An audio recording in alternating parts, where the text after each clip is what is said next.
Buenas tardes, que estén presentes, delegado. Lo primero que tengo que decirles es que acabo de recibir un llamado del doctor Casquero pidiéndome datos sobre la investigación formativa. Así que por favor, no se olviden que tienen que hacerme llegar eso. Investigación formativa. Ya les han hablado sobre el tema, les he hablado sobre el tema. Ya, con relación a la clase de hoy vamos a empezar. Vamos a ver el segundo componente de las partes importantes que existen dentro del endocráneo. La primera que han tratado ayer, ante la última clase, el viernes pasado, fue hidrocefalia por el líquido cefalorraquídeo, que es un componente, el líquido cefalorraquídeo. Hoy día vamos a hablar del componente vascular. El componente vascular que está formado por arterias, venas, capilares, etcétera, en toda su patología que vamos a ver ahora. La tercera parte es el componente parenquimal, que se va a ver la próxima semana con tumores supratentoriales e infratentoriales. Estos tres componentes, vuelvo a reiterarles, traen un problema. Cuando uno de los tres esté en exceso más de la cuenta, estamos hablando de, estamos hablando de masa, hipertensión endocraniana. En el caso del líquido cefalorraquídeo, cuando esté en exceso, abulta los ventrículos, o sea, los llena de líquido. ¿Por qué? Por una obstrucción, mala absorción, se acumula el LCR, entonces hay hidrocefalia. Y con toda la patología de hipertensión endocraniana, obviamente, ¿no?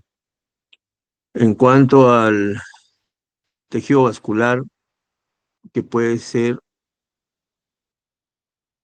proveniente del componente arterial o venoso, cuando hay ruptura del mismo, la acumulación de sangre provoca un coágulo. El coágulo puede tener su volumen X, Y o Z. Si el volumen es mayor a 30 centímetros cúbicos en la región supratentorial, descompensa al paciente y trae problemas. Hipertensión endocraniana, y si no se compensa, paro o muerte. Y en la fosa posterior, cuando es mayor a 3 centímetros, el componente vascular que esté en exceso de 3 centímetros tiene que ser evacuado porque si no el enfermo se enclava y se muere por hipertensión endocraniana. No se olviden de esos detalles, ¿ya? Entonces vamos a hablar de la patología vascular neuroquirúrgica.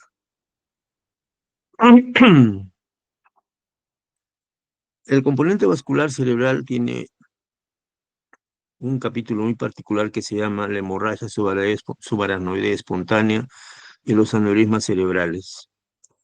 El- la hemorragia subaracnoidea espontánea corresponde pues a la ruptura de un vaso dentro del cerebro, o sea, la cirugía vascular cerebral. En el Hospital Revalliati, la cirugía vascular cerebral se practica desde el año 60 con el doctor Morote, que ven ustedes ahí, que está agarrando una criatura, que es el de servicio de neurocirugía. Él la hizo, la formó a su manera, la hizo crecer y ahora estamos con bastante patología vascular. Y estos pacientes delicados y graves son atendidos en la UCI de neurocirugía. La UCI de neurocirugía funciona desde el año 62. Teníamos 6 camas, se llamaban camas de control, con enfermeras neurointensivistas, con médicos neurocirujanos que hacíamos intensivos. Y así hemos trabajado hasta el año 99, donde se formó la unidad de cirugía vascular, donde éramos neurocirujanos dedicados exclusivamente a patología vascular cerebral y neurointensivos para sacar adelante a pacientes graves. Posteriormente ya se hizo servicio a partir del 2008 hasta la fecha. Y bueno, para hacer servicio pues hemos crecido con 14 camas, ya tenemos médicos neurointensivistas, enfermeras neurointensivistas con especialidad y subespecialidad en neurointensivos, para sacar adelante a los pacientes con patología vascular cerebral que hacen hipertensión endocraniana aguda y se descompensan y hay que sacarlos como sea del problema. Usamos pues ventiladores volumétricos, sensores de presión intracerebral, monitores multiparámetros, hacemos hemodinamia arterial, yugular, electroencefalogramas al pie del paciente, usamos mucho ecodoppler. Y este es un trabajo colectivo, pues, y como ustedes verán, colocar un clip por microcirugía, como ven ustedes acá, no lo es todo. Necesitamos un trabajo en equipo para sacar adelante a nuestros pacientes. Bien, el doctor Morote, como lo ven ustedes acá, ya falleció en el año 94. Él, en el año 74, o sea, 20 años antes, se hizo doctor en medicina, presentando en San Marcos una tesis sobre cirugía de los aneurismas saculares cerebrales y las malformaciones. Fueron 50 casos de aneurismas, 50 casos de malformaciones operados en el Hospital Revalidati en el servicio de neurocirugía que es el nuestro. Presentó su casuística y vamos a hablar sobre eso, aneurismas. La hemorragia subaranoidea se presenta porque los aneurismas y los vasos cerebrales ingresan al parénquima cerebral por el espacio subaranoideo, ¿ya? Y por el espacio subaranoideo, a través de la cisura de Silva y demás cisuras de la base del cráneo y de la región supratentorial, se van hacia los distintos lugares de la región frontal, temporal, parietal, occipital. Pero en el camino presentan estas dilataciones que estoy señalando, estas dilataciones. Estas dilataciones son de pared delgada, de tal modo que cuando hay estrés hemodinámico se hace una pequeña efracción o una ruptura y hay hemorragia. ¿Pero hemorragia de qué? De sangre arterial, de la pared arterial, de la arteria que tiene que transmite la presión que la aorta le manda, que son presión media de 90 milímetros por milímetros de mercurio. Entonces, con esa potencia sale la sangre acá. Por eso es que provoca todo ese daño. Y por eso es que Walter Dandy en el año 1938 ingeniosamente aplicó esta teoría de colocar un clip, que es lo que ven ustedes acá. El clip se aprieta por la parte posterior como un gancho de ropa, abre las patitas y se suelta y cierra. Acá está abierto, está sangrando, acá se cierra y se oblitera y se aísla de la circulación general. Ese es el objetivo de evitar que se rompa. Se rompe el aneurisma. Y si está roto, dejar de sangrar. Acá tienen ustedes un aneurisma no roto, sacular, que es una dilatación sacular en una pared arterial. Esta dilatación, por ejemplo, tiene 6 milímetros de ancho. ¿Ya? 6 milímetros de ancho. Entonces, como ven ustedes, la rotura de un aneurisma no es de juego, es una cosa grave. Acá vemos una imagen de un aneurisma no roto, con muchos enfermos que se presentan con aneurismas no rotos. O sea, que se diagnostican porque no se ha roto el aneurisma, la dilatación sacular está allí, no se ha roto. Y acá ya se ha cerrado, se ha sellado con un clip. El clip llamado definitivo tiene más o menos entre 120 y 300 dinas por centímetro cuadrado de fuerza para sellar la pared e impide que haya salida de sangre.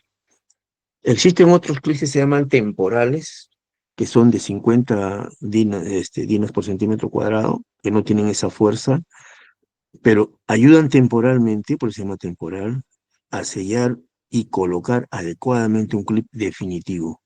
El definitivo tiene más de 100, no se olviden nunca de eso, ¿ya?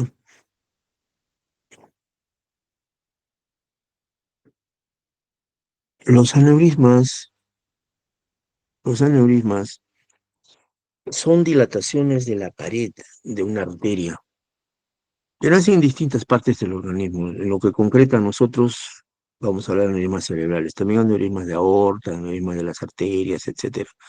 Son dilataciones, pero en el cerebro existen dilataciones bien claras.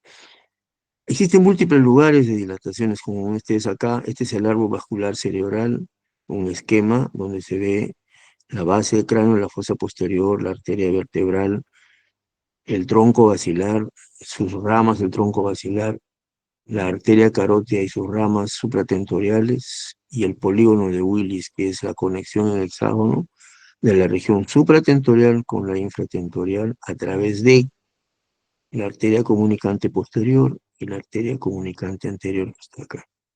Entonces se comunica.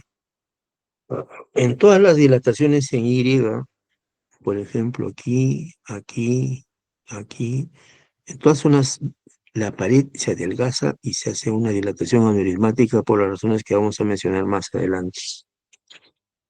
Entonces allí se hacen con mucha frecuencia dilataciones saculares, que son estas de acá que están ustedes viendo, son saculares. También existen dilataciones fusiformes, ¿ya? O disecantes. Fusiformes porque tienen forma de uso, ¿ya? Abombadas.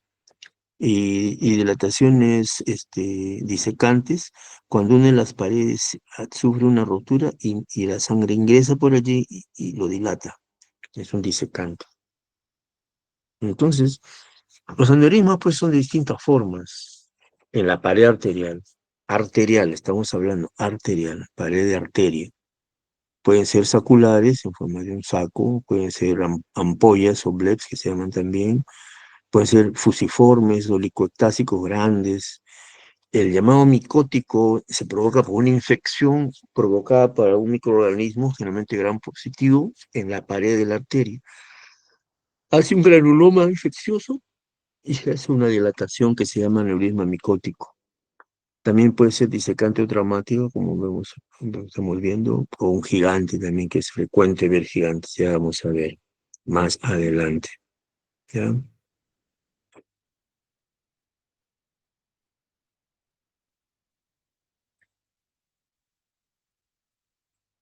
Existe, para que recuerden ustedes, una relación entre el tamaño del aneurisma y el riesgo de ruptura. Ah, esto ha ido cambiando conforme ha pasado el Esta tiempo. llamada se está grabando. Hace 40 o 45, 50 años, los textos hablaban sobre el tamaño de 9 milímetros, posteriormente a partir del 90, 7 milímetros. En este momento está aceptado a nivel mundial con la World Federation, o sea, la Asociación Mundial de Neurocirujanos, que el tamaño crítico es 5 milímetros. Con 5 milímetros de diámetro el aneurisma debe ser operado. Por encima de 5 debe ser operado. Entonces vamos a encontrar nosotros pacientes que tienen aneurismas de 2 milímetros, 3 milímetros. Esos no son para operar, son para observar. ¿Ya? Eso se observa. Obviamente con muchas recomendaciones a la familia y al paciente especialmente. Pero si encontramos un aneurisma mayor de 5 milímetros, la indicación es que debe ser operado por microcirugía o por terapia endovascular. Ya depende de la preferencia del enfermo y de las características propias del aneurisma. Cada aneurisma es diferente, no se repiten. Cada uno es muy especial, ¿ya?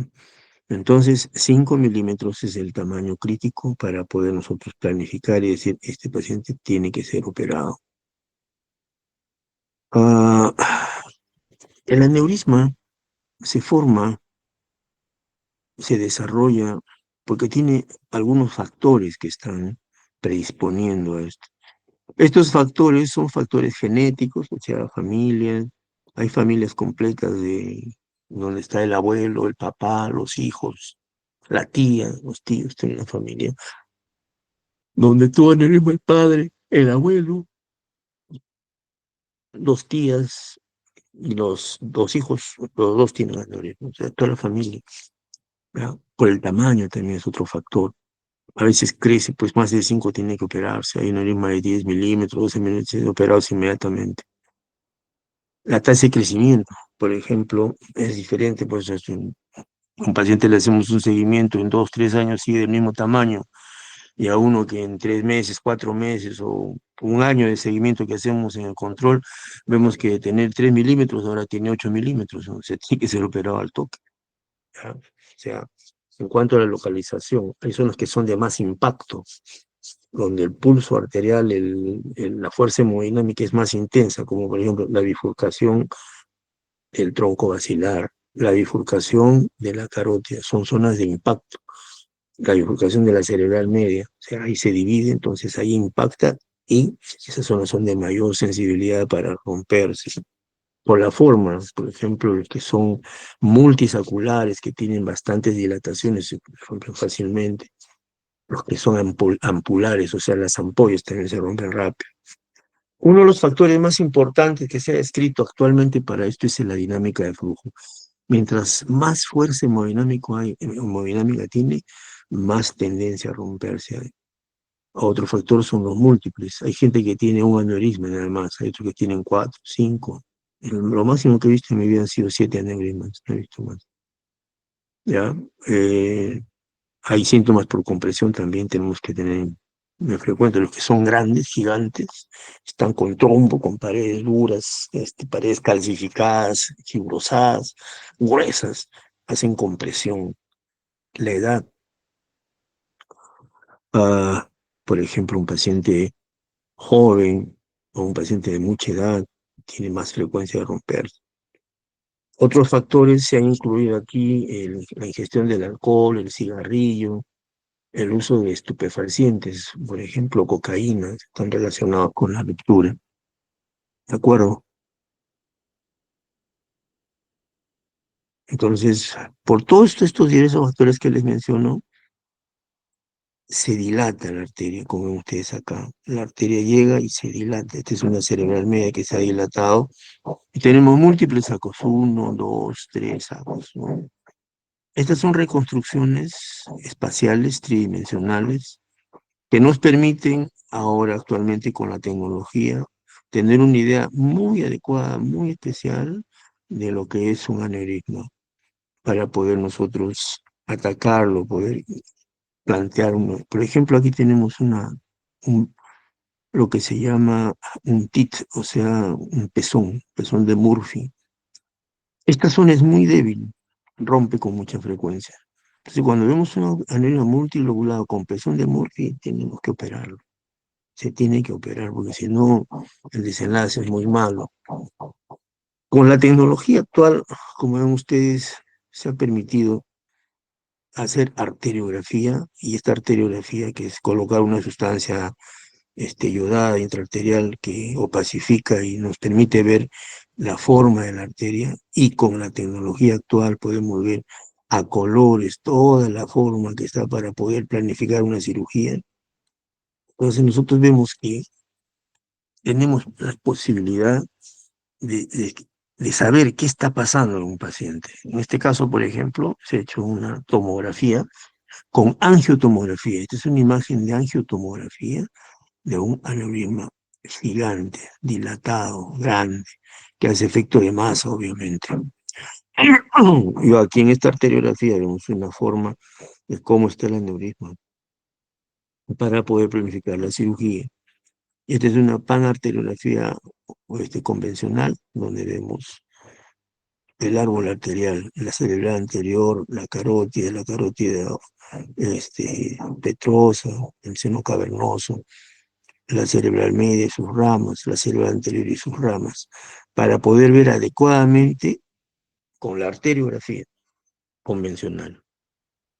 Entonces, como ven ustedes, se ha avanzado bastante en poder nosotros establecer si existe o no un aneurisma. Eso se llama estudio con gol estándar, o sea, el estándar de oro. El gol estándar para estudio se llama panarteriografía digital. Panarteriografía digital. Es la prueba de elección. Esta prueba nos va a permitir ver el tamaño, la morfología, la localización, la forma del cuello, si es único o múltiple, ver toda la circulación, si tienen el lado derecho, tienen el lado izquierdo, tienen la fosa posterior, y planificar la cirugía para hacer qué vamos a hacer, cómo planificamos el abordaje, ¿no? ¿Y qué hacemos? Si es cirugía o terapia no vascular.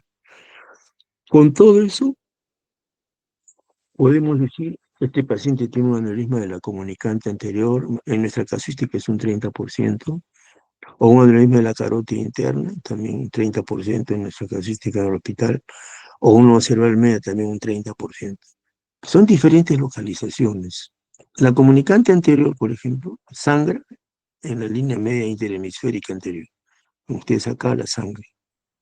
Cuando alguien ve una sangre así, lo más probable es que sea comunicante anterior. Se hace la arteriografía y se encuentra pues que está en esta zona. Los aneurismas de la carótida interna son más bajos, son de la más abajo, pero también se diagnostican así. Y lo de la célula media van para el valle silviano, como en este caso, en esta zona, al valle silviano, la región lateral, como acá, ¿no? Entonces, más o menos nos orienta la localización. Pero de todos modos, hay pues colegas que han trabajado y siguen trabajando con aneurismas. Por ejemplo, el doctor Lawton, Michael Lawton, es un colega norteamericano que trabaja con bastante patología vascular y otras más, ¿no? No solamente eso, también hace malformaciones, hace bypass, cavernomas, es un señor que trabaja bastante. Tiene casuística, tiene bastante referencia de variantes. Este libro se llama Seven Aneurismas de Lawton, de Michael Lawton. Este libro fue publicado con la creencia de ayudarnos pues, a los médicos neurocirujanos a poder entablar y hablar el mismo idioma. Acá en el libro Blotton tiene 4.700 aneurismas. En este momento está por más o menos 6.000, cerca de 6.000 aneurismas. Este libro tendrá unos 5 años más o menos. En su casuística, miren, hay aneurisma de la cerebral media, de la comunicante anterior, de la comunicante posterior, de la basilar, la oftálmica, la pica pericardiosa. Son las 7 arterias más frecuentes para él, ¿entienden? Casi lo mismo se repite con nosotros, pero hay más lugares, hay más lugares. Por ejemplo, la coroidea no está considerado, ¿no? No está, la pica tampoco está considerado, pero sí está la pica, ¿no? La cerebral posterior no está. Entonces, realmente hay aneurismas en las arterias del cerebro. Obviamente que las más frecuentes, repito, son cerebral media, comunicante anterior, cerebral posterior o comunicante posterior, que se llama así. Comunicante posterior o de carótida interna, comunicante anterior y cerebral media. Son las más frecuentes. Comunicante anterior, cerebral media, entre las tres, 90%. 30 cada uno, 30, 30, 30, 90%. Es lo más frecuente. Lo demás hay, sí. ¿Con esa frecuencia? No, pero hay. Eso no podemos descartar. Entonces, resumiendo la información que les doy, la hemorragia subaracnoidea espontánea, porque también hay hemorragia subaracnoidea traumática. ¿Cuándo es traumática? Pues cuando hay un trauma, un cráneo encefálico y ¡plac! Rompe una arteria o una vena y hay hemorragia, hay sangre en el líquido cefalorraquídeo del espacio subaracnoideo que estoy señalando. Pero en condiciones normales, el espacio subaracnoideo tiene líquido cefalorraquídeo cristalino, y por allí transcurren las venas y las arterias, especialmente la arteria es lo que estamos viendo. Entonces esta arteria pasa por el espacio subaracnoideo, ven ustedes por ahí, y se mete por las fisuras, por los espacios perivasculares, especialmente por las cisternas, por ahí caminan los vasos. Pero por problemas del paciente, se rompe la arteria y esa sangre pasa al espacio subaracnoideo y provoca una hemorragia. En este caso, por ejemplo, se ha roto y ha llenado de sangre a todo el polígono de Willis, todas las cisternas de la base, ¿ven? La cisterna interhemisférica anterior, la cisterna silviana, la posterior, incluso se ve el tronco encefálico. ¿Por qué? Porque alrededor se ha llenado de sangre. Este es un sangrado de la base, con tomografía. Ustedes, entonces, cada vez que sospechen que haya una hemorragia o que un paciente ha tenido un sangrado, tomografía sin contraste. El mejor contraste es la sangre. Ahí encuentran ustedes sangre. Entonces, si es sangre, se trata de un paciente que ha tenido una hemorragia cerebral espontánea, hay que estudiarlo. En este caso, otra tomografía, se ve la sangre en los hemisferios laterales. Acá, esto es sangrado silviano. Sangrado silviano. Este es sangrado interhemisférico anterior. ¿Ya? Entonces, la sangre nos orienta al camino. Entonces, la hemorragia subaracnoidea es una salida de sangre al espacio subaracnoideo sin relación con trauma encefálico, o sea, es espontáneo, no tiene ningún trauma, es espontáneo, se rompe en forma espontánea. Cuando esta salida súbita de sangre pues supera los 30, 50 mililitros, el paciente hace paro, no se compensa y el paciente habitualmente fallece, ¿no? ¿Cuántas veces ocurre este? Epidemiológicamente hay estudios, más o menos, aprox en Perú, América Latina, 16 por 100.000, en Estados Unidos igual. Pero no hay estudios netos pues, completos, ¿no? No hay buena casuística, no se puede llevar bien la casuística. Hay lugares donde es una pésima, pésimo transporte casuística, ¿ya? La hemorragia subaracnoidea espontánea se debe prácticamente a un 80% a un aneurisma roto. Entonces, si nosotros vemos una hemorragia espontánea, lo primero que tenemos que pensar es que ese paciente ha tenido un aneurisma roto, un aneurisma cerebral que se ha roto. Lo primero que hay que pensar, lo primero que hay que pensar. Hay otras causas, malformaciones, alteraciones hemodinámicas, vasculopatías, desgracias sanguíneas, infecciones, etcétera. Hay otros, pero lo primero, hemorragia subaracnoidea espontánea. Lo primero, ¿de acuerdo? Con todo lo que les he mencionado, entonces, vamos a resumir la etiopatogenia. La edad, generalmente sexta, cuarta, quinta, sexta década de la vida, el exceso más en mujeres, genética es bien frecuente en las familias. En cuanto a la etnia, hay discusiones. Se plantea que la raza negra tiene más porque tiene más hipertensión, pero eso no es muy aceptado actualmente. La causa exacta de la anemia intracraneal es desconocida. Se le plantea, se le da un poco de culpa al uso del cigarrillo, al uso del alcohol. Por ejemplo, el alcohol, eso lo atribuyen en Finlandia porque toma mucho licor, un licor de papa, mucho vodka. Entonces, creen que por eso está relacionado. Pero hay lugares donde hay mucho alcohol y que no hay nada de eso. ¿Ya? El uso del cigarrillo. El hipertenso también, pero no hay muchos factores, ¿no? No hay muchos factores. En cuanto a la fisiopatología, como vemos otra vez, la aracnoides que está en el espacio subaracnoideo es una membrana delgada llena de líquido cefalorraquídeo, ¿ya? Y está debajo de la dura madre y íntima relación con el tejido cerebral, pues más o menos calculamos que ahí hay unos 150 mililitros de líquido cefalorraquídeo, que son como, ¿qué se llama? Como el agua que para un barco, pues no como un océano que lo tiene flotando el cerebro, con líquido. Y allí sangra. Ese sangrado se extravasa y miren ustedes cómo pinta toda la cisterna, pues se llena de líquido, de sangre, y se ve blanco, ¿por qué? Porque tiene pues hemoglobina, tiene pigmento, tiene fierro, entonces se ve eso así, con 50-60 unidades Fauci, ¿ya? Entonces acá hay un sangrado en todas las cisternas, toda la base, todo el espacio subaracnoideo, ¿de acuerdo? Entonces ahora vamos a ver algunos aspectos de la teoría de por qué se forma el aneurisma. Se ha dedicado, y no se olviden nunca de esto, uno de los mayores, digamos, componentes actualmente es el estrés hemodinámico. Así se llama, estrés hemodinámico. El estrés hemodinámico golpea la pared arterial, como se ve acá, la golpea, la golpea, la golpea, la golpea, y va ablandando la pared de tal forma que al final prácticamente ya no existe no existe pared muscular, solamente hay íntima. Y entonces por allí, ¡plum!, se rompe, ¿ya? Entonces, el estrés vascular el estrés hemodinámico es vital. El estrés hemodinámico que con frecuencia en las zonas donde hay bifurcaciones, donde hay salida de un vaso. ¿Ya? Por ejemplo, acá está el estrés hemodinámico golpeando, golpeando, golpeando, golpeando, hasta que debilita la pared, se dilata y ¡pum!, se rompe. ¿Ya? No se olviden de eso, estrés hemodinámico. Ahora, ¿qué pasa cuando se rompe?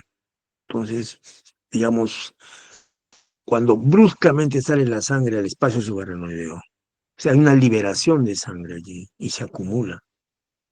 Eso provoca una hiperemia reactiva y una isquemia transitoria. Ese es el daño inicial. Esa es la injuria inicial que ocurre en las primeras 72 horas. Es terrible. O sea, las primeras 72 horas son producto del impacto inicial de la salida de sangre, provoca isquemia transitoria, provoca epidemia reactiva, masa. ¿Por qué? Porque se acumula pues, la sangre, no son las primeras, es el daño precoz. El daño precoz se puede ser, como ven ustedes acá, se forma un coágulo. Este coágulo puede comprimir el parénquima cerebral, ¿ya? Entonces da la injuria, es un efecto mecánico. Ahora, esta hemorragia puede ser a la convexidad, dando un coágulo, puede ser intraventricular, trayendo problemas, ¿ya? Da efecto mecánico, e incluso puede obstruir la dinámica del LSR y da hidrocefalia. O ser de buen volumen y da un efecto de masa, como acá, por ejemplo, sangró acá en la cerebral media, es un coágulo y un efecto de masa, ¿no?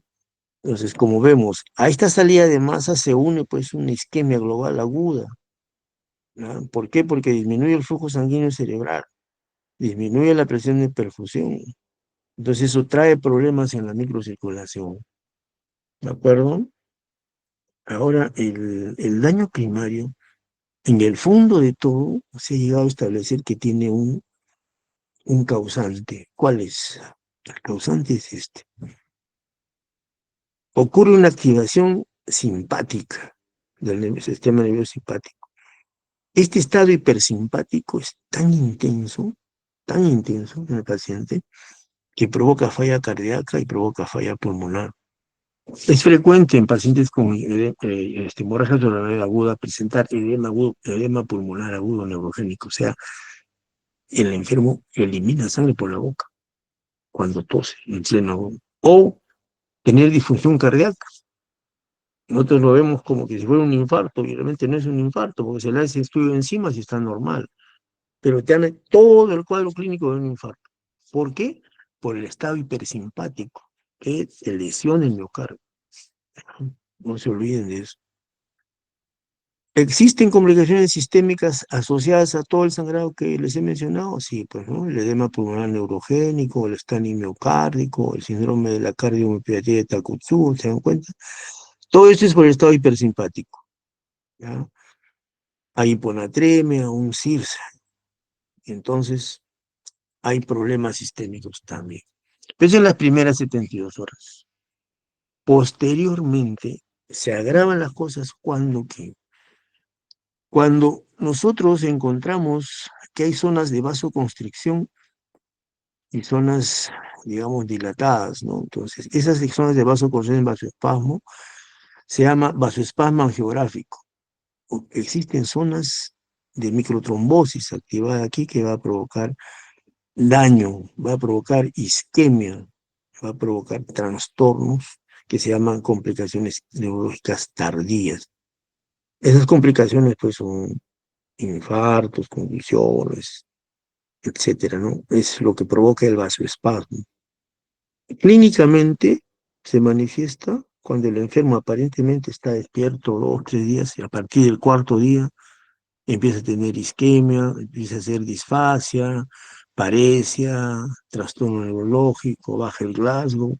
Entonces, ese enfermo empieza a hacer vasoespasmo y hay que atacarlo, completar. ¿Por qué? Porque está haciendo pues, estos fenómenos de vasoconstricción que provocan isquemia, ¿ya? Entonces, resumiendo hasta ahorita, la primera etapa es sangrado agudo, que se puede complicar con resangrado en los 3 primeros días. Más intenso el resangrado el día 1. Pasado el tercer día, estamos al cuarto o quinto día, viene la otra complicación que se llama vasoespasmo, o sea, la complicación tardía. El vasoespasmo trae serios problemas. Y la tercera complicación, que no la estoy mencionando, pero que la vamos a ver con calma, se llama hidrocefalia. Entonces, y existe otras más que vamos a mencionarlas, pero las más importantes que quiero que recuerden es resangrado los primeros 3 días, vasoespasmo a partir del cuarto día hasta el día 12 y posteriormente hidrocefalia. Entonces, vamos a recapitular por ahora la injuria que provoca la hemorragia subarachnoidea, isquemia. Una isquemia por múltiples mecanismos que hemos visto, ¿no es cierto? No hay buena perfusión cerebral, pero más isquemia. Hay constricción de la vasoconstricción, isquemia. Aumento de la vasoconstricción por estado hipersimpático, por catecolaminas, angiotensinas, no está hipersimpático. Entonces el paciente, ¿cómo se nos presenta? Muchos pacientes tienen dolor de cabeza previo, estados de dolor intenso, que se llama cefalea centinela. Se ve más o menos entre un 15 a 40%. No todos, pero algunos sí nos dicen. Después, cuando ha sangrado el enfermo, ya tiene signos meningios por irritación de la sangre, provoca rigidez de nuca. Ah, lo más usual, lo que más vemos es una cefalea brutal, una cefalea que se llama el trueno, o sea, como que se rompe algo ahí. ¡Pum! Brutal. El enfermo la describe como que nunca antes ha tenido un sangrado igual, un dolor de cabeza igual, nunca. ¿Ya? Que puede estar relacionado con esfuerzo, ¿no? De forma espontánea. A veces el dolor es brutal, está sentado haciendo, no haciendo nada y ¡pum! Viene la cefalea, como un rayo ahí que explota en la cabeza. Algunos pacientes me han contado que sienten como una agua caliente que les baja desde la cabeza, del vértex hacia la espalda. Otros como si hubieran recibido un palazo brusco en la cabeza y no se acuerdan, no se acuerdan.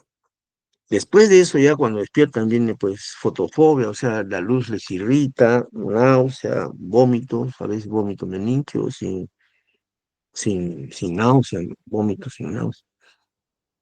Compromiso de conciencia, que a veces te lo lleva al coma. Si somos más acuciosos, hacemos fondo de ojo, vamos a encontrar una hemorragia subhialoidea, que se llama el síndrome de Terson, que se ve entre 4 a 27% de casos. Se ve, o compromiso de los oculomotores, hay parálisis de la mirada lateral o hay estrabismo convergente, ¿no? A veces hay convulsiones. Entonces los síntomas son, como vemos, bien claros. Hay que tenerlo siempre en cuenta. Alteración de conciencia, vómitos, hipertensión, fiebre, fotofobia, convulsiones. Siempre tener en cuenta que se presente una hemorragia subaracnoidea, adormecimiento en la mano, adormecimiento de los dedos, dolor de cabeza persistente. Tienen que tener bastante acuciosidad, no dejarse sobrellevar. Eh, Decirle al enfermo que está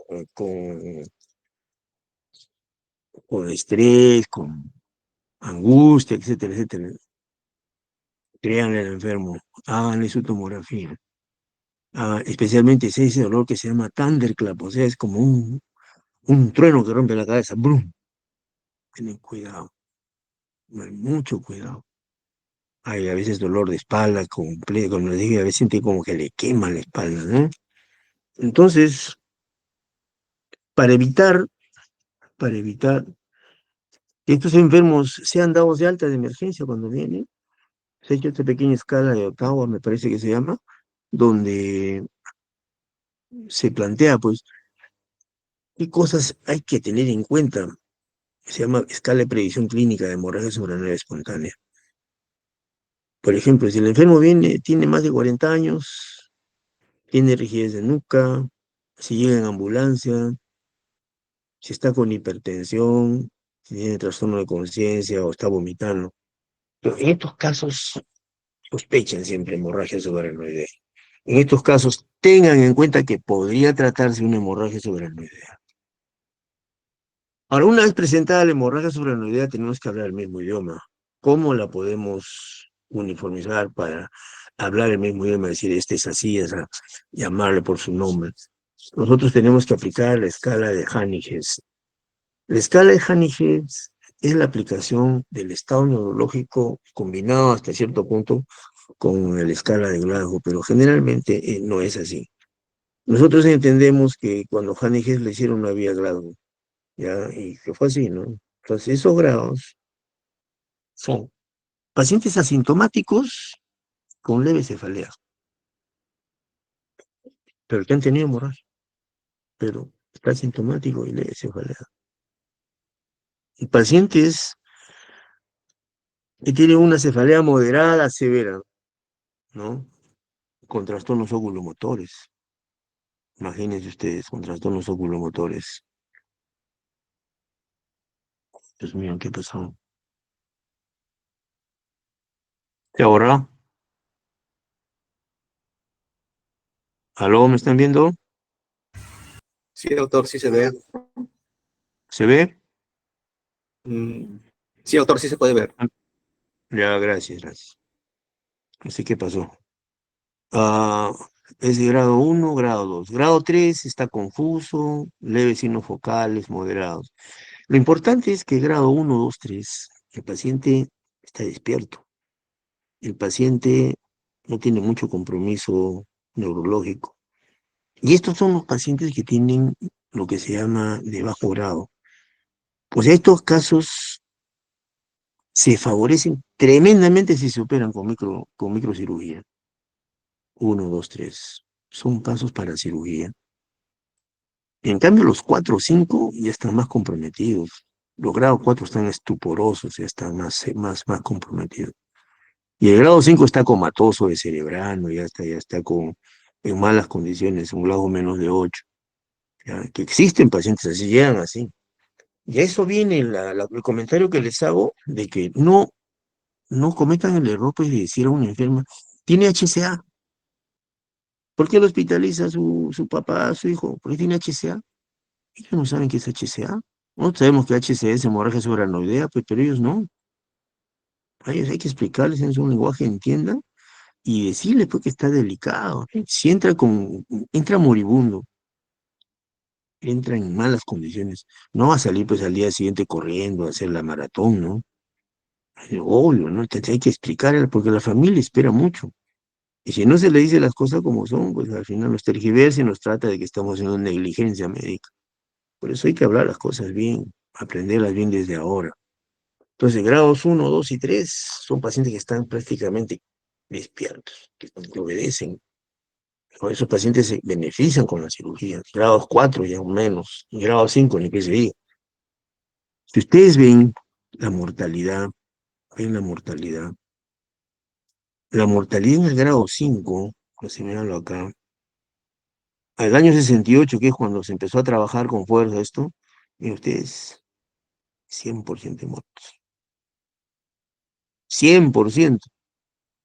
Ahora, con todo nuestro avance, cuando entramos a grado 5 pacientes graves, la mitad, 50%. La idea es mejorar, pues, ¿no? No se le ofrece más posibilidades, pues. Antiguamente, cuando alguien tenía estos casos, le decían, Dios mío, le decían, ha tenido una hemorragia cerebral, ha tenido una hemorragia cerebral, o un derrame. El paciente ya prácticamente está sentenciado, ¿no? Ya derrame, ya se muere. Actualmente no, pero lo peleamos hasta el final.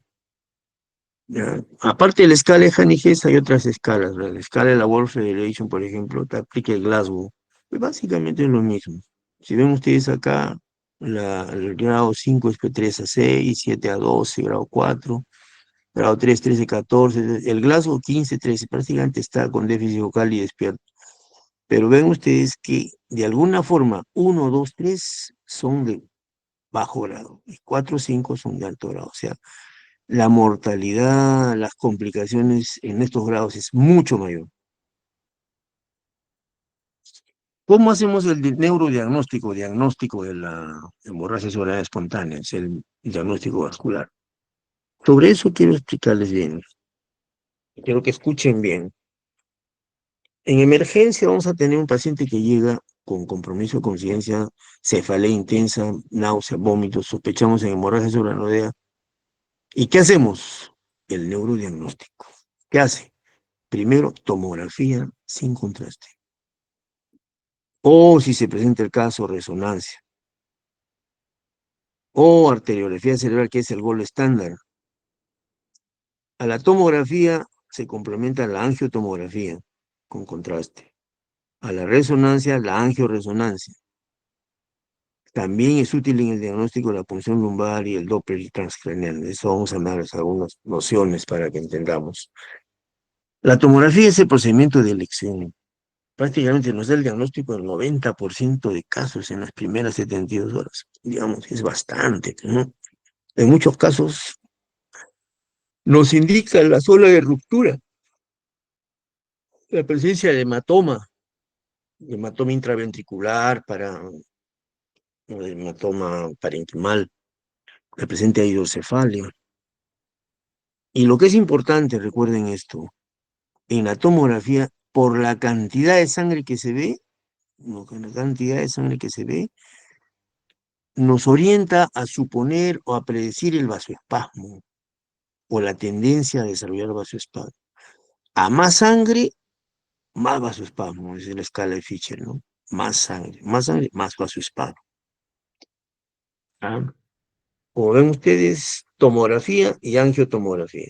Inmediatamente con sangre en el valle siliano, angiotomografía y ven ustedes acá el aneurisma. Se diagnosticó el aneurisma. ¿Ya? Entonces, se hace angiotomografía. En algunos lugares del mundo, especialmente en Finlandia, con angiotomografía entran a operar sin ningún problema. Yo en la clase anterior les mostré una imagen de angiotomografía vascular donde se vea un aneurisma en toda su dimensión y su forma. Esas imágenes nos proporciona el doctor Juha Herreniemi, ya fallecido, que fue jefe de Helsinki, del hospital de Helsinki en Finlandia. Estuvo por acá en el Perú, que ayudó, nos enseñó bastante. Acá tiene usted angiotomografía. Con angiotomografía pues avanzamos. Sobre la cantidad de sangre que encontramos en la tomografía, les hablé el Fischer. A más sangre, más vasoespasmo. O sea, uno tiene que calcular, pensar. Miren ustedes, cuando existe sangre gruesa, grueso y bastante sangre, 40% de vasoespasmo sintomático. O sea, prácticamente uno de cada dos. O sea, tiene que estar atento que haga vasoespasmo. ¿Ya? Después, resonancia es otro estudio diagnóstico que también se hace. Pero no es muy práctico porque el enfermo está agitado, no hay turnos, hay condiciones para hacer resonancia. Y el cuadro agudo es bien difícil. El cuadro clónico mucho mejor, ¿no? Es mucho mejor, ayuda mucho a estudiar. Con relación a la punción lumbar, de entrada no debe hacerse, pues de entrada no debe hacerse. Se hace cuando uno va avanzando en el diagnóstico. Por ejemplo, viene un enfermo que ha tenido su hemorragia pues en Chuyocota, en Corocochay, por ahí lejos del mundo, y ha demorado en llegar acá 12 días, pero ha llegado, lo han enviado referido. Ha tenido un dolor de cabeza brutal, ha tenido un cuadro clínico así, clásico, vómitos, náuseas, dolor de cabeza, desmayo, convulsión, ¿no? Le hacemos la tomografía y está normal. No es que no haya sangrado, la sangre se reabsorbe. A partir del segundo o tercer día se empieza a reabsorber. A los 10, 12 días ya no hay sangre, ya está normal. Entonces, en ese caso, la siguiente etapa es hacer una punción lumbar, haciendo tomografía y que no haya masa. ¿Por qué? Porque si usted hace punción lumbar con una masa, lo más probable es que lo descompensa el enfermo. A veces se muere. He visto casos, ¿no? Por punción lumbar que no debía hacerse. Entonces, si se puede hacer la punción lumbar, hacemos la punción lumbar, esa punción lumbar nos va a orientar a encontrar que ese paciente que vino de provincia después de tantos días con tomografía negativa, sí, el líquido cefalorraquídeo es antocrómico, sí tuvo hemorragia. Hay que hacer inmediatamente angiotomo. A veces sale ya hemorrágico, tenue, digamos, lavado de agua de carne. Inmediatamente pues hay que actuar, ¿no? O en su defecto, si tenemos dudas de que sea traumático, etcétera, etcétera, se le hace espectrofotometría. Entonces ahí se, se llega a la conclusión pues, de lo que estamos presentes, ¿no? Entonces, la punción lumbar nos ayuda. Ahora, acá les estoy en unos errores frecuentes para hemorragia. Muy frecuentes, como no tenemos la noción, no tenemos la idea, no tenemos la sospecha, no se nos ha metido en la cabeza la posibilidad de que la hemorragia es grave y uno tiene que estar atento a eso, se le pasa, pues, ¿no? Se le pasa. Entonces, hay que estar atentos. Uno tiene que tener un conocimiento, leer bastante sobre el tema para estar atento. ¿Ya? La tomografía también tiene sus limitaciones, ¿no? Hay pequeños sangrados. Es frecuente también ver cuando el paciente tiene anemia, sale normal, no hay sangre, ¿no? O en la punción lumbar, si le hacemos mal la punción, le hacemos una punción canal vacío que decimos, ¿no? O sea, realmente hay errores que hay que subsanarlos para no repetirlos. Entonces, con todo ello hemos llegado a la arteriografía. Decimos, hay que hacer arteriografía. Para eso usamos el angiógrafo, como es el que estamos mostrándoles a ustedes. El angiógrafo nos da, pues, el diagnóstico por excelencia, es el gol estándar. La sustracción de imágenes por angiografía es el gol estándar, la arteriografía. Da diagnóstico de aneurismas pequeños, hasta 2, 3 milímetros de diámetro. O sea, nos permite a nosotros conocer exactamente el árbol vascular, arterial, capilar y venoso. ¿Se dan cuenta? La cantidad de calidad que hay. En este momento tenemos ya lo que se llama arteriografía por rotacional tridimensional, o sea, tenemos imágenes extraordinarias sobre el aneurisma. Ven ustedes acá un aneurisma basilar con todas sus ramas, grosor, tamaño, otro aneurisma grande, silviano, en toda su dimensión. Nos permite conocer adecuadamente, ¿no?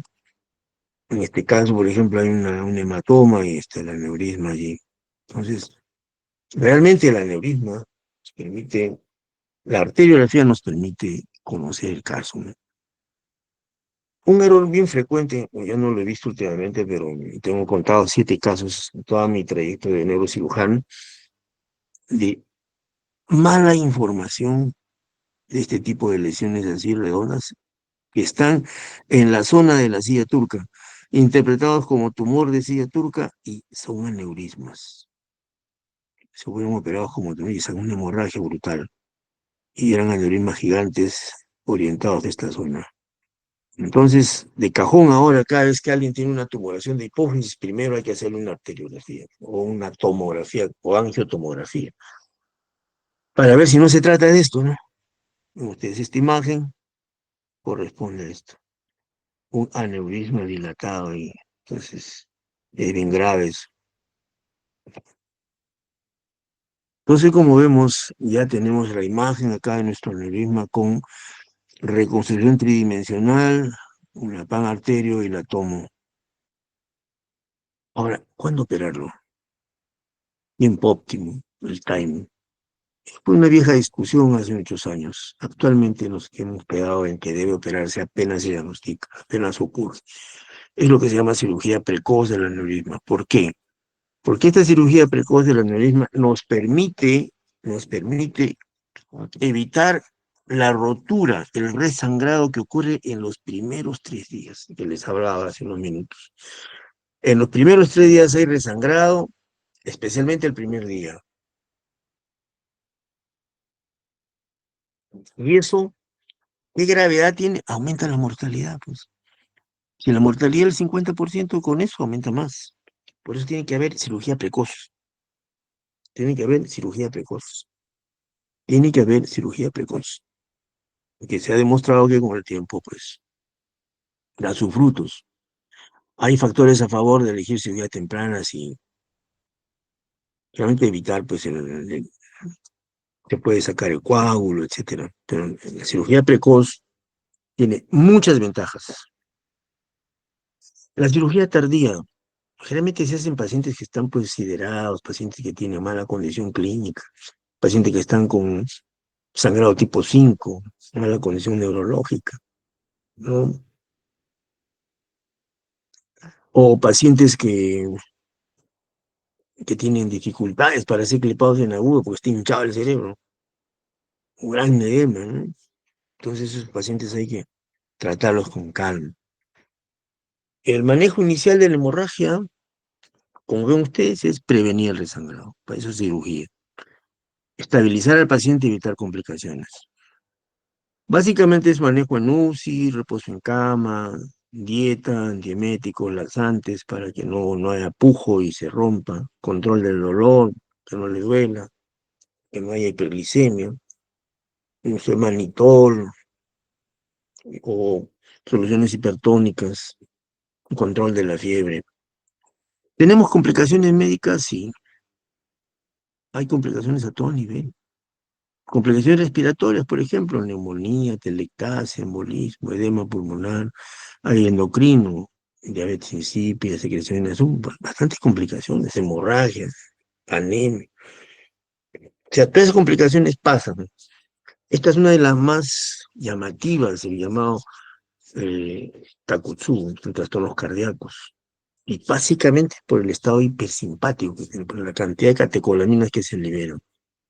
¿No? Se llama síndrome de Takotsubo, es frecuente, muchas veces simula un infarto de miocardio y no lo es, pues, no lo es, no lo es.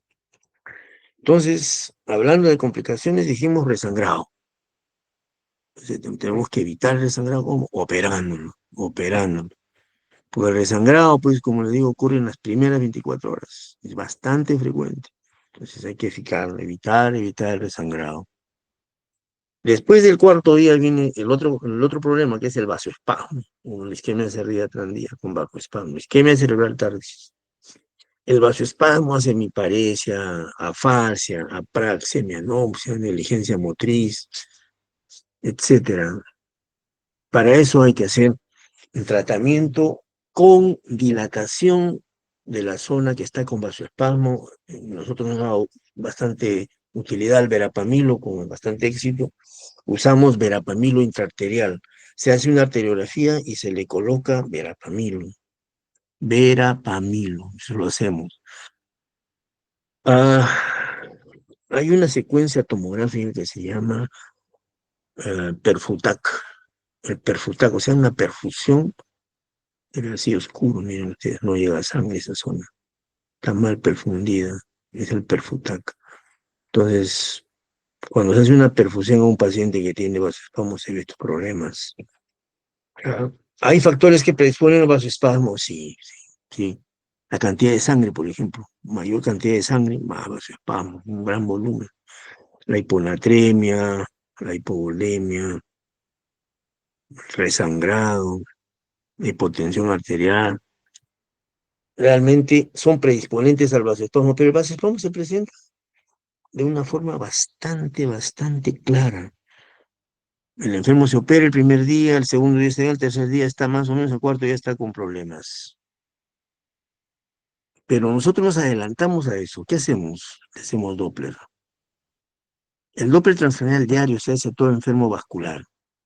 ¿Por qué? Porque la posibilidad de que haga vasoespasmo es alta. ¿Ya? Entonces, con el Doppler lo detectamos, porque cuando empieza a aumentar la velocidad de flujo, está haciendo vasoespasmo.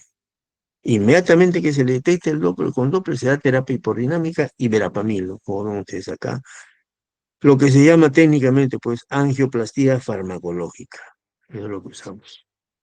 Otra complicación frecuente de la hemorragia subaracnoidea es la hidrocefalia. La hidrocefalia tiene dos formas.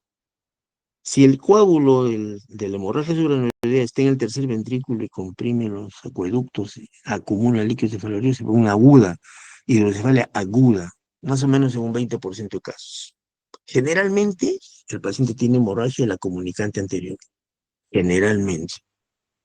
Como está en la línea media anterior, el sangra hacia atrás, llena de sangre el tercer ventrículo y el enfermo hace hidrocefalia aguda. Es usual eso. Entonces la hidrocefalia es una complicación. ¿Y qué hay que hacer? Pues hacer una ventriculostomía y colocar una válvula. Y en la hidrocefalia crónica también es frecuente, más o menos por un 20% de casos. Es frecuente. Entonces tenemos que poner una derivación ventriculo-peritoneal permanente en un 10% de casos. La causa es mala absorción, se llena de, los poros de absorción se llenan de fibrosis por los eritrocitos que están allí, entonces no se absorbe, se acumula el líquido y hay que poner válvulas. Es otra complicación frecuente. También existen anormalidades de líquidos y electrolitos ahí por trastornos en el hipotálamo, eso cuando hay sangrado de la comunicante anterior, vemos estos problemas de hiponatremia, secreción inadecuada, pérdida de sal. Otra complicación también que vemos es las convulsiones, por eso tenemos que dar anticonvulsivantes. Generalmente usamos fenitoína para evitar las convulsiones.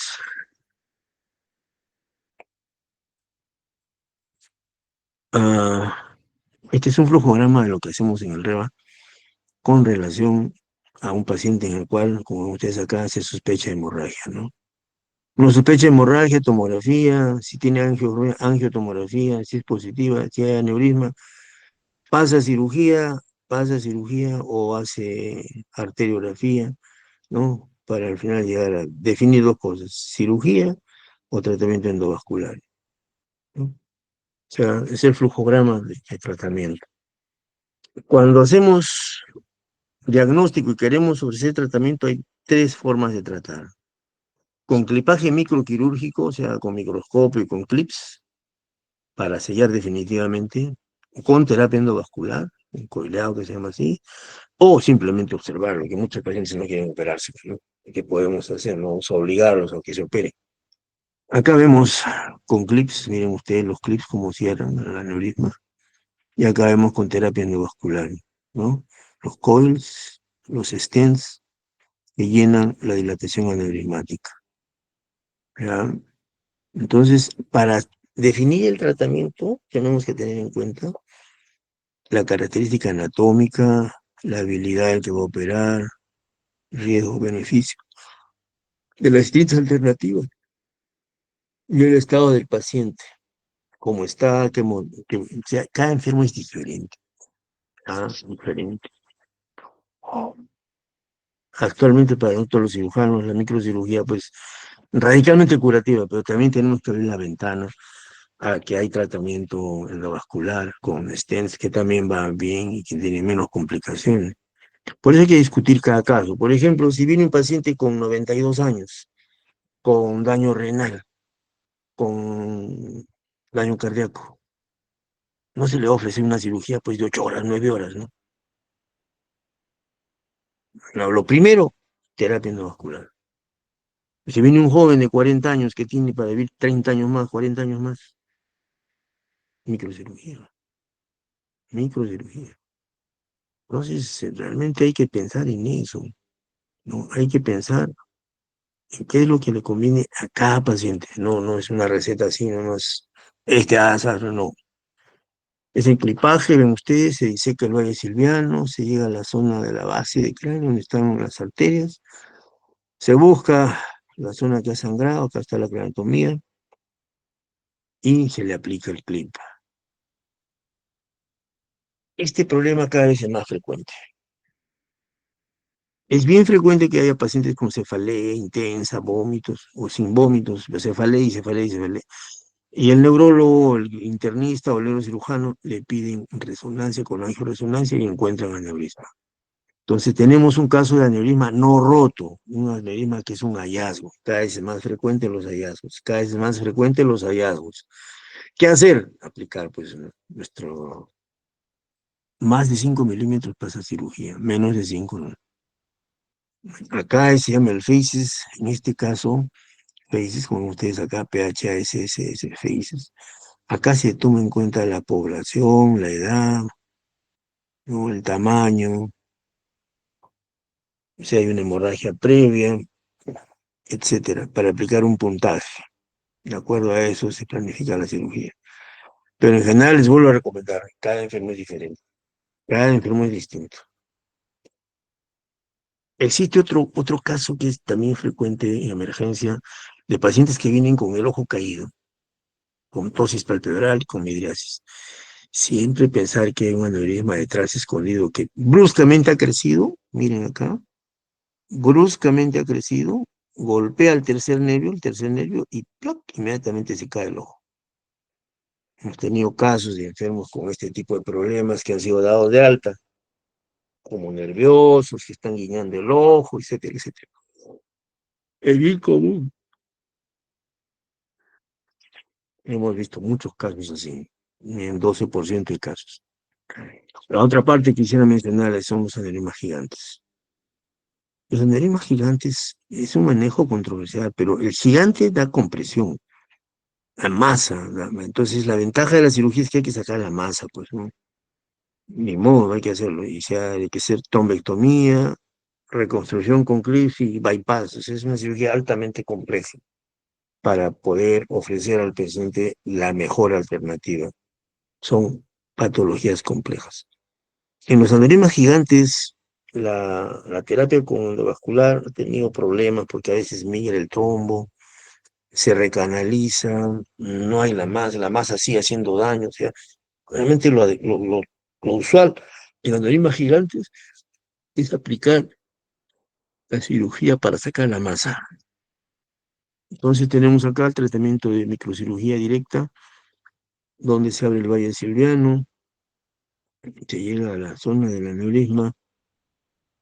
Tiene desventajas, bueno, ahí es. La más importante es la inexperiencia del cirujano.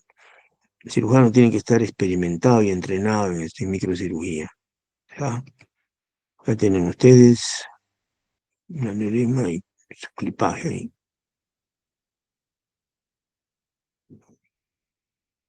El tratamiento con coils es endovascular. También se llama endocirugía. ¿Ya? Entonces, ustedes acá imágenes de coils en aneurismas. ¿Ya? En general se ve que hay menos mortalidad, la hospitalización es más rápida.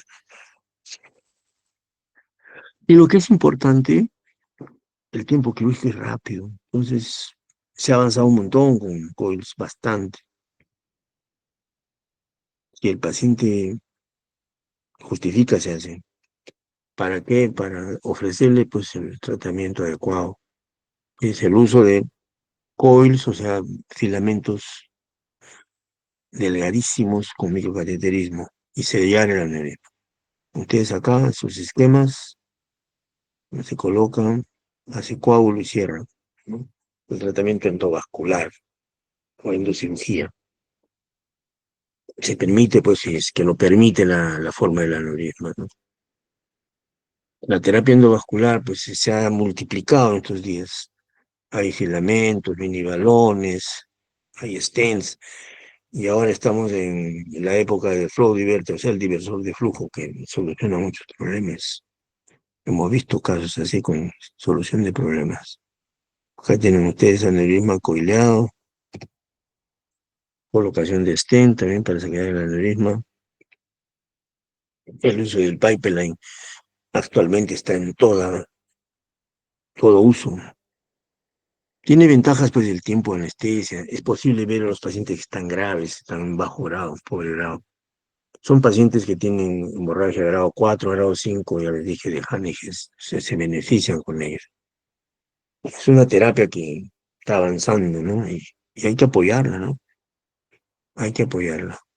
Tiene sus desventajas, bueno, bastantes, pero la principal es que se va a necesitar retratamiento. ¿Por qué? Porque se ha visto pues, que se vuelve a llenar en algunos casos, no en todos. Depende de la experticia del terapista endovascular, de su capacidad. Acá les voy a presentar, a grosso modo, ya lo van a ver con calma, ustedes parte de nuestra casuística.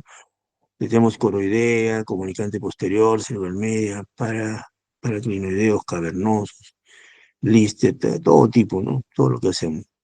¿Qué es lo ideal para ofrecerle a un paciente vascular? Primero, un centro especializado de manejo, que por lo menos, que por lo menos opere más de 35 microcirugías al año. Nosotros estamos en 180 al año. 180 con proyección a crecer más. O estamos operando a 24 horas. Entonces, realmente, eso es lo que se hace. Preguntas, por favor.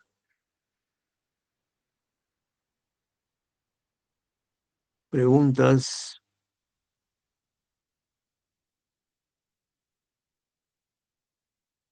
Hola. Sí, doctor, parece que todo claro. Ah, ya. Ojalá. Ya está bien. Vamos a ver la segunda parte.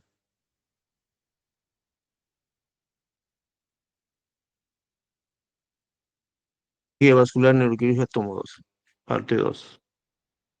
Bien, ya hemos hablado de los aneurismas cerebrales. Ahora vamos a dar unas palabras sobre malformación arteriovenosa y cavernomas, que es la otra patología frecuente en la patología vascular cerebral para cirugía, ¿ya? ¿Qué es una malformación arteriovenosa? Una malformación arteriovenosa se las presenta.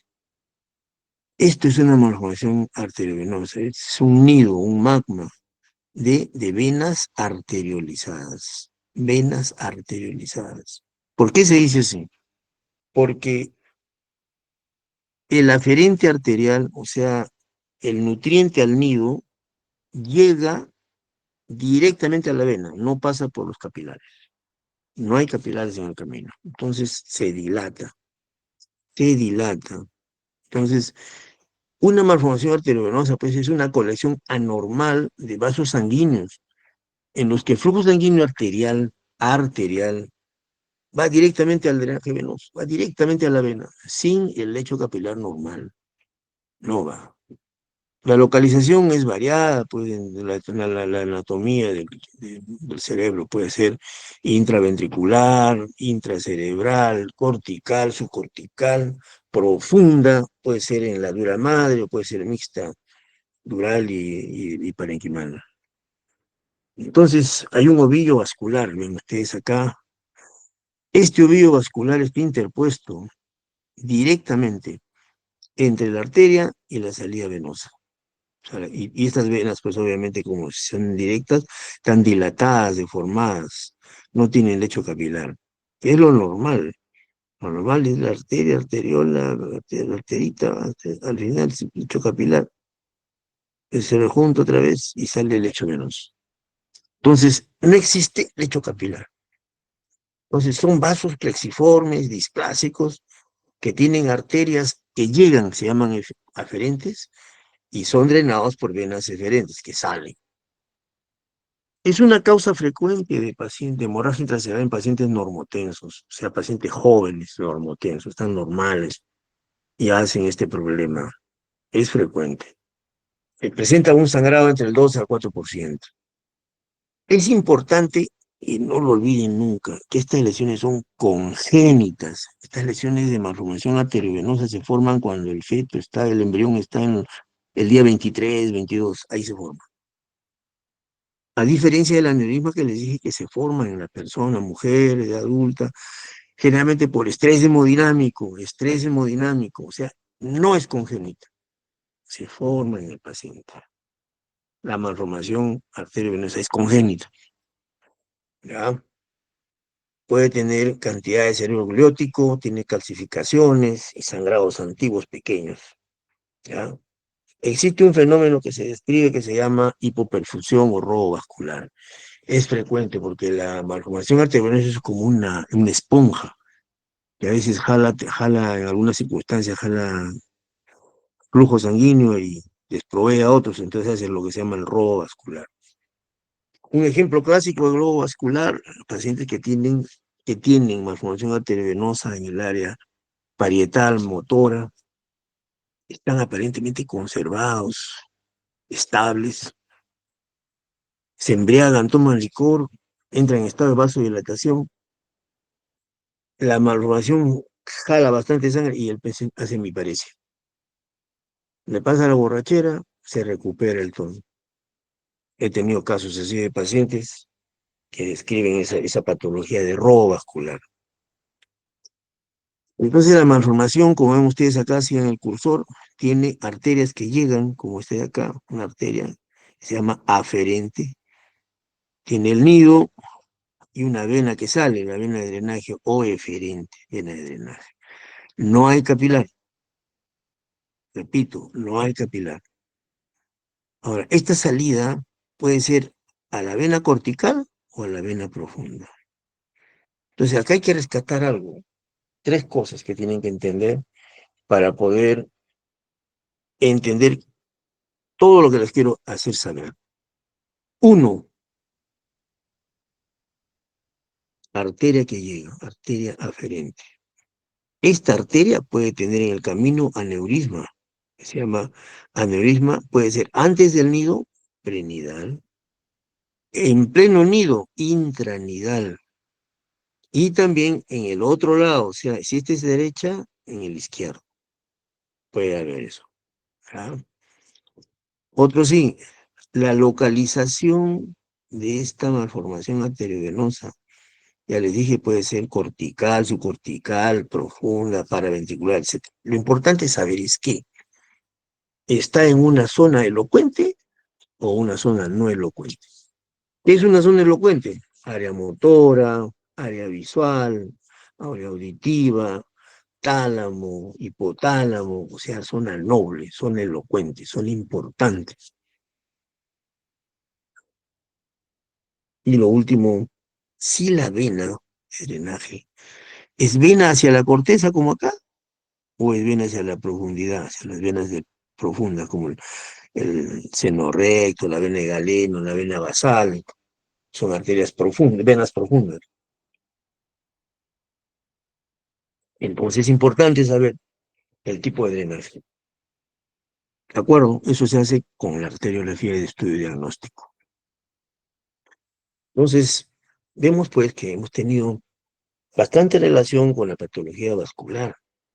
Tenemos este tipo de malformación de malformaciones vasculares, fístula carótida cavernosa, malformación dural, malformación de la vena de Galeno, fístula arteriovenosa, telangiectasias, angioma venoso, angioma cavernoso, malformación arteriovenosa. Como ven ustedes acá, rescatamos la arteriovenosa, el cavernoso. Las demás se ven, que no son de cirugía, no son, en su gran mayoría no han sido de cirugía. No.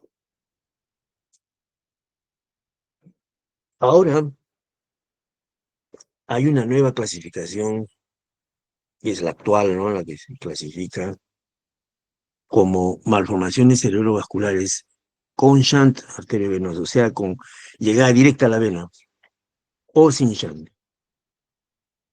Las que tienen shunt, o sea, las llegadas a la vena son la de malformación clásica, que puede ser con nido plexiforme o nido mixto, y las fístulas arteriovenosas, que pueden ser únicas o múltiples. Esas son con shunt. O sea, la malformación arteriovenosa es una fístula con shunt. Es una malformación con shunt.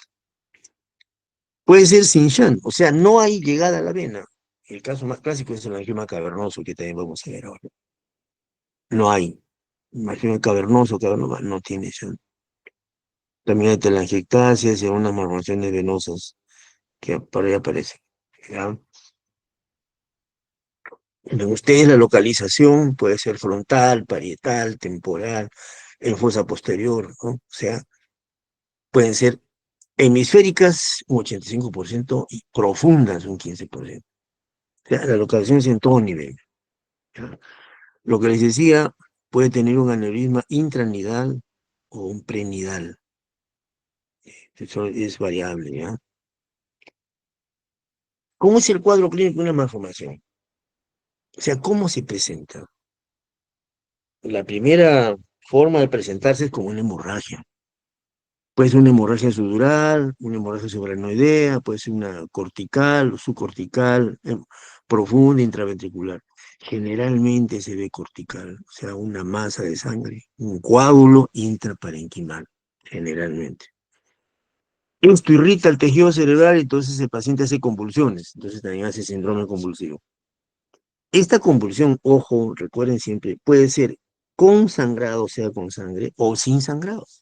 Muchas veces hay pacientes que debutan, jóvenes de 35, 20 años, debutan con convulsiones. Se le hace una tomografía y aparece pues una malformación arteriovenosa. O sea, la malformación le provoca convulsiones. ¿Se dan cuenta? O sea, tenemos hemorragia, o sea, se rompe el vaso, se rompe una vena, se rompe el vaso y hace un coágulo. Es una hemorragia. Puede ser síndrome convulsivo, o sea, convulsiona. Uno lo estudia y encuentra una malformación arteriovenosa. Puede tener cefalea crónica, cefalea persistente, cefalea de larga data, da dolor de cabeza. ¿Ya? A veces da cuadros demenciales, cuadros compresivos, ¿no? El examen de elección, como ven ustedes, la arteriografía cerebral. La arteriografía cerebral, o sea, el estudio del componente arterial y su trayecto o compromiso con venas. Segundo, tomografía. La tomografía cerebral sin y con contraste, o sea, con angiotomografía y simple. Tomografía simple y con angiotomografía. Ahí se diagnostica. ¿Ya? Igual la resonancia. Puede ser resonancia normal o resonancia con angioresonancia y reconstrucción 3D para ver la malformación. Entonces, con eso nosotros, con estas 5 pautas, tenemos ya un estudio vascular completo del paciente. Van arteriografía, tomografía, angiotomografía, resonancia, angioresonancia.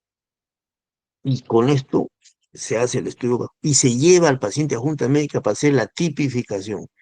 ¿Qué significa eso? Significa entender cómo podemos enfrentar a la malformación arteriovenosa racionalmente.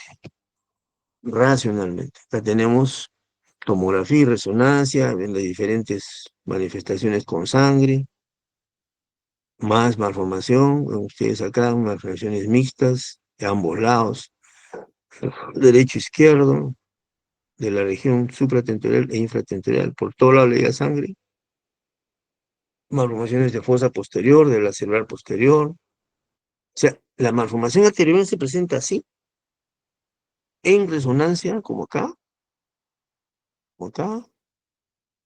en arterio, en ustedes casos de resonancia y malformación, bien proteiforme de todo tipo de forma de resonancia. En angiotomografía, ven ustedes acá la malformación, toda la forma de la malformación, su arteria, ¿no? Igual.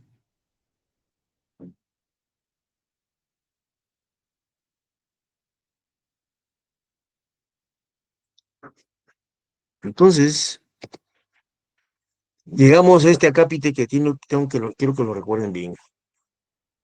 ¿Qué hacemos con la malformación? La clasificamos.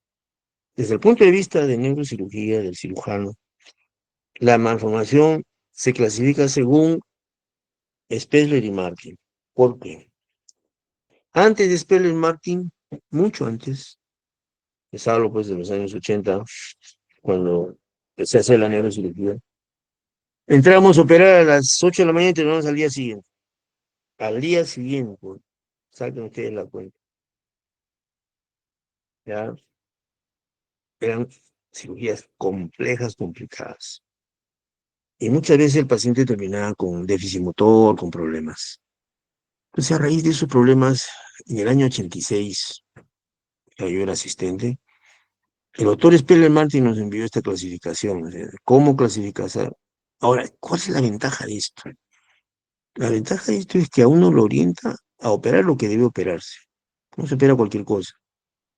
¿Por qué? Porque en base a esta clasificación es que el éxito del paciente está asegurado. No, ha habido colegas que se han arrepentido toda su vida de no haber usado el Special Martin y tener pues pacientes con hemiplegia, con paresia, cojos, que no debieron quedar y que quedaron por una cirugía mal indicada. Entonces se utiliza el esquema de Martin Spessler por el tamaño. Si tiene menos de 3 centímetros, se le pone un punto. De 3 a 6 se le pone 2 puntos. Si tiene más de 6, 3 puntos. Si la localización de la malformación está en un área elocuente, un punto. Si no está en área elocuente, cero. Y si el drenaje venoso va hacia la profundidad, uno, y si no va, cero. Es lo que les decía hace unos minutos. Se ve el tamaño, la elocuencia, o sea, dónde está ubicado y el drenaje venoso. Entonces tenemos acá todo lo que tenemos que saber. Todo lo que tenemos que saber. Grado 1, grado 2, grado 3, grado 4, grado 5. ¿Qué es corteza elocuente? Vuelvo a decir, corteza elocuente es la corteza sensorial, corteza motora, corteza visual, área del lenguaje, el hipotálamo, el tálamo, el tronco encefálico, los núcleos cerebelosos o regiones adyacentes a estas estructuras. Entonces, esa es área elocuente. ¿Y cuál es la importancia? La importancia está en que si nosotros tenemos un paciente que tiene Un grado uno significa que es una malformación pequeña. El tamaño será pues de 2,5 centímetros. No es elocuente y el drenaje venoso es superficial. Entonces, las grado uno y grado uno grado 2 se operan y se cubre el enfermo totalmente, no queda nada. Se le saca la MAB y el enfermo queda beneficiado. Entonces, las grado uno grado 2 son para cirugía. Grados uno y 2 son para cirugía. Acá están las distintas formas de los grados uno y 2 que son para cirugía. También llamada clase A de Ponce o grado uno y 2 de Spessler-Martin son para cirugía. El enfermo se beneficia con esa cirugía. Queda curado. Queda curado sin ningún déficit. Grado 3. Grado 3 ya tiene elocuencia, drenaje venoso, tamaño, entonces ya es más grande. Entonces, en estos casos, como hay la posibilidad de que deje secuela, se plantea iniciar primero con terapia endovascular, luego hacer radiocirugía. Y si amerita el caso de lo que es un estudio de una junta médica, se hace la cirugía perradical. Pero generalmente grado 3 no es para cirugía, es para manejo con terapia endovascular y radiocirugía con gamma knife, para conseguir que se cicatrice la malformación. Grado 4 y 5 ven ustedes acá. Son malformaciones grandes. Hemos operado, sí, pero es el costo de hemiplegia. Mal estado neurológico postquirúrgico. Entonces, grado 4 y 5 no se opera. Nos guste o no, no se opera. No se opera. Lo siento. Salvo que, teniendo grado 4 o 5, haya sangrado. Y una vez que es sangrado, uno lo evalúa y tiene hemiplegia, provocada por el sangrado. En ese caso se opera, se saca la malformación, no aumentar la hemiplegia. Ya está hemipléjico. Pero el enfermo tiene que saber que quedó hemipléjico por el sangrado, no por el cirujano. Esa es la gran diferencia. Esos grados 4 y 5 no se tocan. No se tocan. Entonces, resumiendo, el objetivo pues es eliminar a la malformación y disminuir la mortalidad. Tratamiento pues el microcirugía, como hemos ofrecido a grados 1 y 2, terapia endovascular y radioterapia o radiocirugía, la grado 3, y observación grado 4 y 5, evitar cirugía y buscar alternativas médicas de manejo, no, no se toca. Oh Dios, otra vez esto.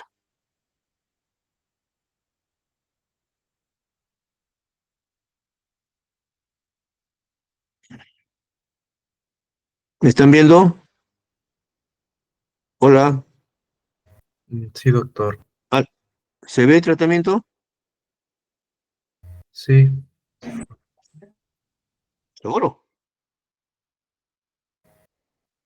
Estoy hablando acá de la escala Spessler. Sí, doctor, está en la escala de Pessler ahorita. Ya, ahora están viendo, se ven MABs. Sí, doctor, sí cambié la diapositiva. Ya, ok, gracias. No sé qué ha pasado. Ya, entonces tenemos acá el doctor Lotton que abrió en la tele hablé sobre 7 aneurismas, tiene este libro que también se llama 7 MABs. 7 malformaciones arteriovenosas. Igual también, todas las indicaciones, consejos, todo lo que uno debe saber para entrar a operar una malformación arteriovenosa en 7 localizaciones. ¿Cuáles son las 7? Las frontales, temporales, parietoccipitales, ventriculares y periventriculares, profundas, del tronco encefálico y cerebelosas. Esas son las 7 localizaciones más frecuentes para Spessler-Martin sobre cirugía de malformaciones. Ahí está un paciente echado para hacer cirugía, la forma como debe abordarse la malformación. Generalmente es como sacar un helado más o menos, porque tiene desde la corteza que es ancha hasta la profundidad que es en forma de punta, como un barquillo de helado. Acá tienen ustedes las venas, la zona de la malformación, la cirugía, se avanza, se saca la malformación, acá está extirpándose totalmente y al final queda la zona extirpada y la vena ligada, la vena salida. Se hace la arteriografía y se ve que está limpio, ya no hay arteria, ya no hay malformación. Entonces el tratamiento es microcirugía o terapia endovascular en los grados 3. Los grados 3 reduce el tamaño, ¿ya? Reduce el tamaño. Hay complicaciones, sí, como en toda cirugía, pues el único que no tiene complicaciones es el que no hace nada. Acá tiene una malformación reducida, tratada. La otra forma de tratar la malformación, la grado 3 es radioterapia con gamma knife, con acelerador lineal. Es una buena indicación y bueno, el paciente va bien. Ahora vamos a hablar unas palabras sobre el cavernoma, que es otro tipo de lesión. Ojo, que el cavernoma no tiene chan, el vaso pasa de largo, no lo toca. Pero ¿qué es el cavernoma? Cavernoma es esto, miren ustedes acá en resonancia,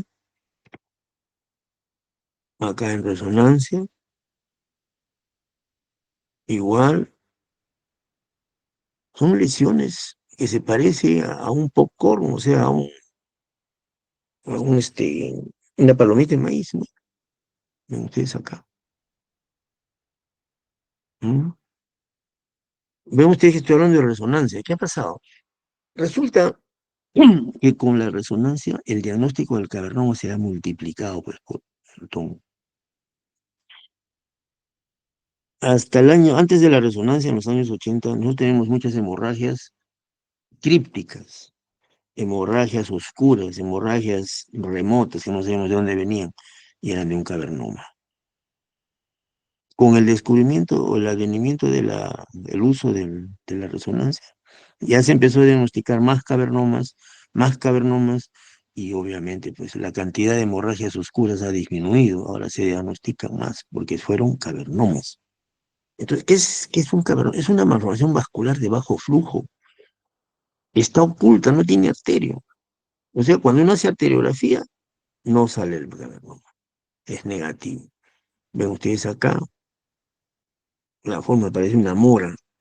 Entonces, esta dilatación de capilares, cavernas, con sangre, músculo, elastina, hemorragias, zonas trombosadas, zonas normales, en diferentes etapas, este es un cavernoma, ven ustedes acá. Toda la forma es un cavernoma, todo redondeado. Y ahí al centro están sus cavernas, pues se llama cavernoma. Es una malformación de bajo flujo, angiográficamente oculta. Si le haces arteriografía, sale negativa.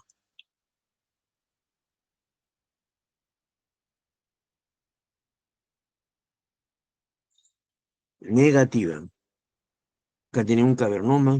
Ven ustedes la forma que tiene. Es un cavernoma. Son cavernomas.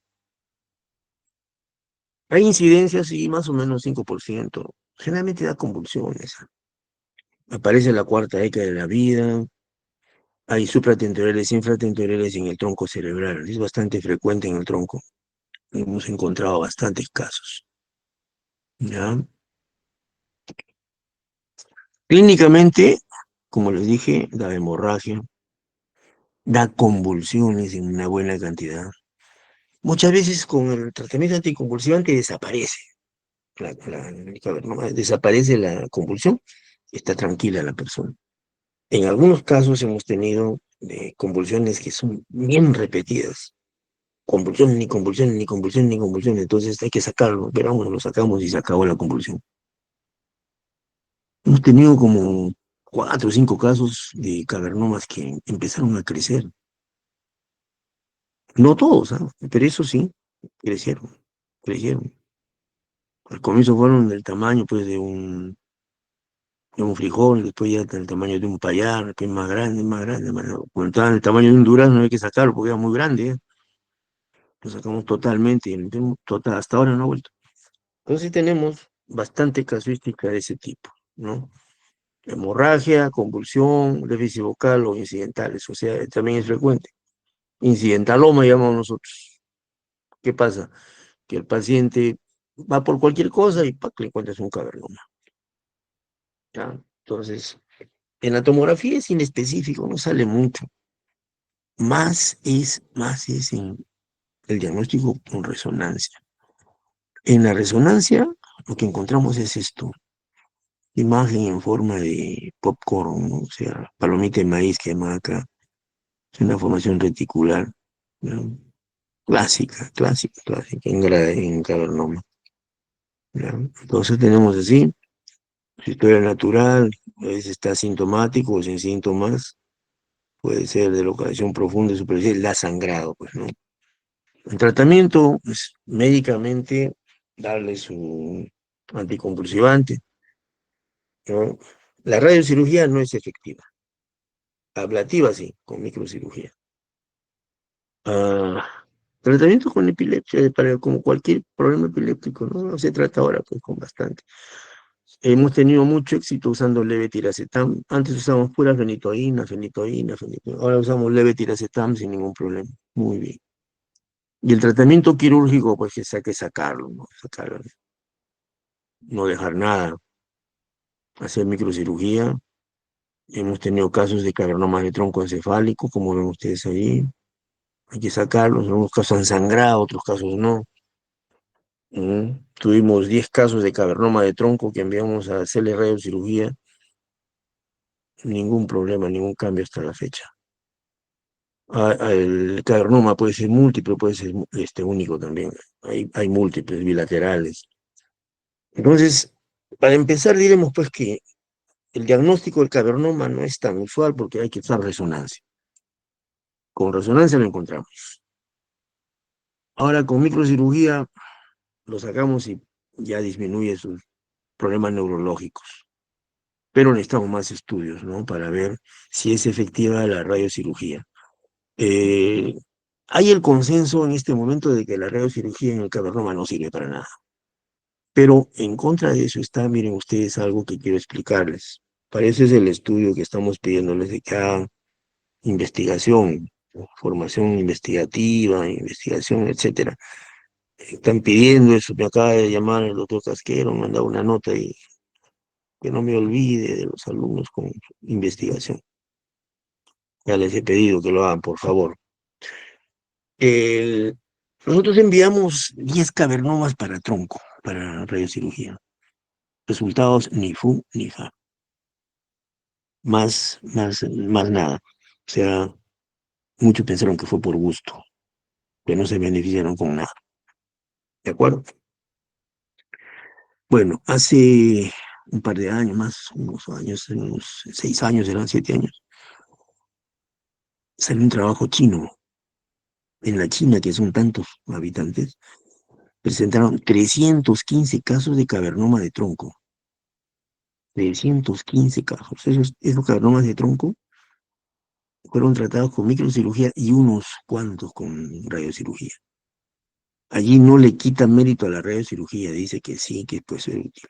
Pero necesitamos más estudios, pues hay que hacer más estudios para ver la eficacia de la radiocirugía en el cavernoma, especialmente en el de tronco encefálico, porque es bastante complicado operarlo. Aunque cada vez hay más técnicas para hacer microcirugía, pero de todos modos es necesario hacer eso. Y ahí está nuestro jefe y nuestro consejo. Trabajen.